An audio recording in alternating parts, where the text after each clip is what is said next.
ইসরায়েলের যেকোনো হামলা মোকাবেলায় প্রস্তুত ইরান। দামেস্ক ইরানের একটি কূটনৈতিক ভবনে ইসরায়েলি হামলার প্রতিশোধ হিসেবে গত ১৩ এপ্রিল প্রথমবারের মতো সরাসরি ইসরায়েলে হামলা চালায় ইরান।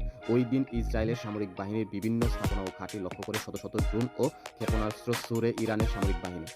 ইরানের ওই হামলার ঘটনায় মধ্যপ্রাচ্যে তুমুল উত্তেজনা তৈরি হয়েছে। ইসরায়েল বলেছে তারা ইরানে পাল্টা হামলা চালাবে। হামলার বিভিন্ন বিকল্প নিয়ে আলোচনা করতে বুধবার ইসরায়েলের যুদ্ধকালীন মন্ত্রিসভা বৈঠক করেছে। এদিকে ইসরায়েলের যে কোনো ধরনের হামলা মোকাবেলায় ইরানের সামরিক বাহিনী প্রস্তুত রয়েছে বলে জানিয়েছে তেহরান। দেশটির বিমান বাহিনী বলেছে ইসরায়েলের যে কোনো পদক্ষেপ মোকাবেলায় তারা প্রস্তুত রয়েছে। বুধবার ইরানের রাষ্ট্রায়ত্ত সংবাদ মাধ্যম খবর এই তথ্যটা প্রচার করেছে।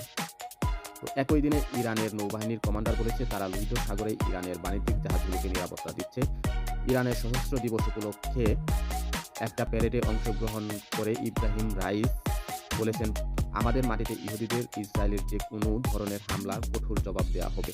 একই অনুষ্ঠানে ইরানের বিমান বাহিনীর কমান্ডার সতর্ক করে দিয়েছে বলে ইরানের হাতে থাকা রাশিয়ার তৈরি সুখোই ২৪ যুদ্ধ বিমান সহ অন্যান্য বিমান ইসরায়েলি হামলা মোকাবেলা করার জন্য সর্বোচ্চ প্রস্তুত অবস্থায় রয়েছে। কমান্ডার ব্রিগেডিয়ার জেনারেল আমির জাহেদি বলেন, আমাদের আকাশ প্রতিরক্ষা ব্যবস্থা এবং বোমারু বিমান সহ সব ক্ষেত্রেই পূর্ণ প্রস্তুতি রয়েছে। আমরা যে কোনো ধরনের পরিস্থিতির জন্য প্রস্তুত রয়েছি।